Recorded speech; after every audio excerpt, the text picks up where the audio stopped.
সন্তানকে আপনি নামাজ শিখান নাই, বড় করেন নাই সেভাবে।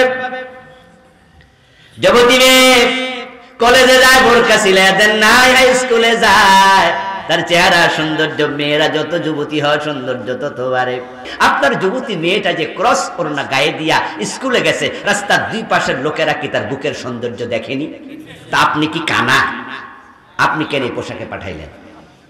বাবা পাশে চেয়ারে বসে বসে দেখে যে এই মেয়েটা আরেক ছেলের সাথে বসাবসি লাফালাফি করছে। যখন নাটক করে, সিনেমা করে, কিছু গান আছে যে গানে নায়ক নায়িকাকে কোলে পর্যন্ত নেয়, বাবা নিজের চোখে দেখছে তার যুবতী মেয়েকে পর পুরুষ কোলে নিয়েছে, আর বাবা মুস্কি মুস্কি হাসে, আর পরে কয় মা হেব্বি হইছে। আমার মা নিজে বোরকা পরছে, বিভিন্ন জায়গায় বোরকা পরে গেছে, আমি যুবতী মেয়ে, আমার বোরকা পরায় নাই। মা হলো বুড্ডা, মা বোরকা পরে, মেয়ে হলো জোয়ান, মেয়ের খোলা রাখে। এমন কিছু হারামি বোরকাওয়ালা মহিলা আছে না? রাসূলুল্লাহ সাল্লাল্লাহু আলাইহি ওয়াসাল্লাম বলেছেন, সন্তানের বয়স যখন 10 হয়, তখন তাকে 7 হয়, তখন তাকে নামাজের আদেশ করো। সন্তানের বয়স যখন 10 হয়, নামাজ না পড়লে তাকে প্রয়োজনে শাসন করো। এর মানে দাঁড়ালো সন্তানকে নামাজে অভ্যস্ত করতেই হবে। এই দায়িত্বটা কি? পাড়া প্রতিবেশী না বাবা? কথা বলতে হবে, এটা বাবার দায়িত্ব। মুরু আওলাদাকুম, মুরু আওলাদাকুম, তোমার সন্তানকে তুমি আদেশ করো। এখন আপনারা কয়জন নামাজ শিখিয়েছেন সন্তানকে? আত্মজিজ্ঞাসা করুন, আত্মসমালোচনা করুন। আপনার যুবক ছেলে, আপনার যুবতী মেয়ে ঘরের মাঝে বেনামাজি হয়ে শুয়ে থাকে কিনা ফজরের সময়? যদি উত্তর হ্যাঁ হয়, মামলার জন্য রেডি হন। সন্তান আল্লাহর কাছে বলবে, আল্লাহ আমার বাবা তার দায়িত্বটা পালন করে নাই। মনে পড়ে যায়, সন্তান বলবে, আল্লাহ আমার রব, ক্লাস 9 বছর অঙ্কে খারাপ করছিলাম, রেজাল্ট ফেল করেছিলাম। রেজাল্ট কাটাতে পাইয়া বাবা একটা থাপ্পড় মারছিল জোরে কষাইয়া, আর বলছিল মাসে মাসে প্রাইভেট পড়াইছি টাকা দিয়া ফেল করার জন্য বুঝি। এই বেটা কি করস? লেখাপড়া করস না? এক থাপ্পড়ে আমি এমন লেখাপড়া শুরু করলাম, জিদ উঠলো। ক্লাস 10 টেস্ট পরীক্ষা আল্লাহ আমি 80 নাম্বার পাইয়া পাস করছি।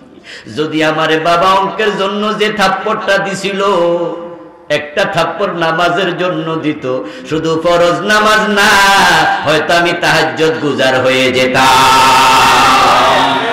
কিন্তু বাবা দুনিয়ার ইংরেজি অঙ্ক লেখাপড়ার জন্য শাসন করছে, আখেরাতে মুক্তির জন্য নামাজের ব্যাপারে কোনো শাসন করে নাই। আল্লাহ আমার বাবারে ডাকো, ربنا أرنا الذين يضلانا من الجن والإنس نجعلهما تحت أقدامنا ليكونا من الأسفلين। ডাকো মা, ডাকো বাবা, ওই দুজনকে জাহান্নামে যাব আমি, তবে পায়ের তলায় রেখে যেতে চাই। বলুন তো, বেনামাজি সন্তানরা কি জান্নাতি হবে? বেনামাজি মানুষ কি জান্নাতি হতে পারে? ইমানে তো থাকে না, কিসের জান্নাত? মান তারাকা সালাতান মুতাআম্মাদান ফাকাদ কাফারা কাফারা কাফারা।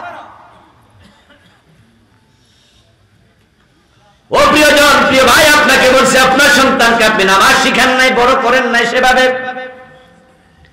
যুবতী মেয়ে কলেজে যায়, বোরকা সিলাই দেন নাই, হাই স্কুলে যায়, তার চেহারা সৌন্দর্য, মেয়েরা যত যুবতী হয় সৌন্দর্য তত বাড়ে।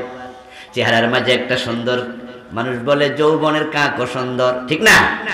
যৌবন কালে কাক তো কালো, তার মাঝে যৌবনের কাকও একটা সৌন্দর্য বহন করে। একটা মেয়ে যদি কালো হয়, যৌবনে তার বুকের মাঝে আলাদা সৌন্দর্য আসবে, ঠোঁটে, চেহারায়, চুলে আসবেই। আস্তে বুড়া হলে সৌন্দর্যটা কমবে, ছোট্ট কালে এটা আস্তে আস্তে করে বিকশিত হবে। আপনার যুবতী মেয়েটা যে ক্রস ওড়না গায়ে দিয়া স্কুলে গেছে, রাস্তার দুই পাশের লোকেরা কি তার বুকের সৌন্দর্য দেখেনি? তা আপনি কি কানা? আপনি কেন এই পোশাকে পাঠাইলেন? এই ভাই, শুধুমাত্র স্কুলে তো পাঠায় না, বাবা মেয়েকে নাচের স্কুলে ভর্তি করে, এমন জালেম বাবা আছে না নাই? বাবা নিজের টাকা খরচ করে যুবতী মেয়েকে নিজের গাড়িতে ডান পাশ বাম পাশে বসাইয়া ড্রাইভিং করে শুটিং স্পটে নিয়ে যায়, তারপরে নাটক করে, সিনেমা করে। বাবা পাশে চেয়ারে বসে বসে দেখে যে এই মেয়েটা আরেক ছেলের সাথে বসাবসি লাফালাফি করছে। যখন নাটক করে, সিনেমা করে, কিছু গান আছে যে গানে নায়ক নায়িকাকে কোলে পর্যন্ত নেয়, বাবা নিজের চোখে দেখছে তার যুবতী মেয়েকে পর পুরুষ কোলে নিয়েছে, আর বাবা মুস্কি মুস্কি হাসে, আর পরে কয় মা হেব্বি হইছে। এই জালেম বাবা আখিরাতে জাহান্নামী হওয়ার সম্ভাবনা আছে না নাই? তোমার মেয়েটা কলেজে যায় চুল ছেড়ে দিয়া, এই হাজী সাহেব, তোমার মেয়ের প্রতিটা চুল সাপ হয়ে তাকে দংশন করবে।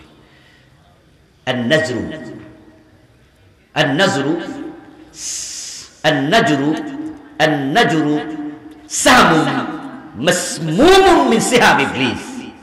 আন-নাজরু সাহমুন মাসমুম। রাসূল বলছে পুরুষের লোলুপ নজর হলো বিষ বিষাণু তীর। সাহমুম মাসমুম। তোমার মেয়েটা স্কুলে যাচ্ছে, কলেজে যাচ্ছে, যত পুরুষ তার দিকে তাকাইছে লোলুপ নজরে শয়তানের এক একটা তীরের মতো তার গায়ে বিদ্ধ হয়েছে বিষ মিশানো তীর।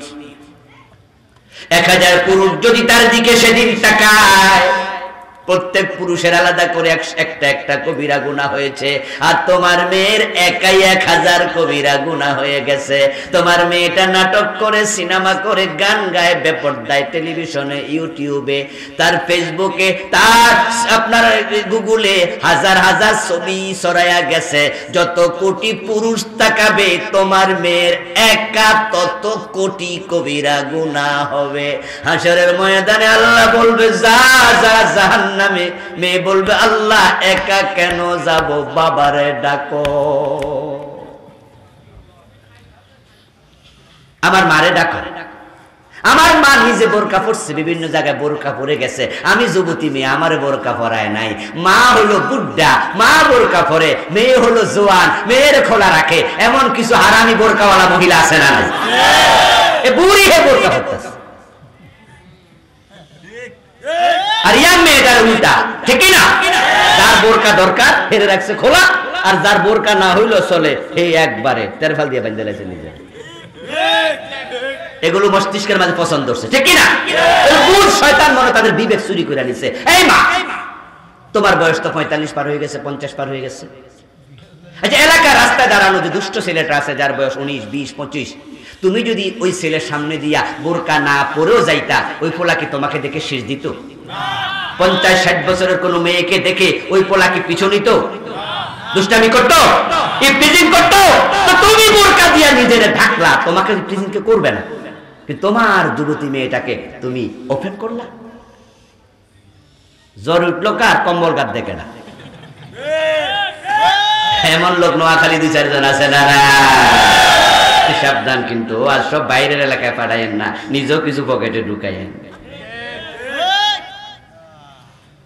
হাসরের ময়দানে সন্তান বলবে আল্লাহ মাকে ডাকো, বাবাকে ডাকো, নাজআলহুমা তাহতা আকদামিনা লিয়াকুনা মিনাল আসফালিন, আজকে পায়ের তলায় রাখতে চাই।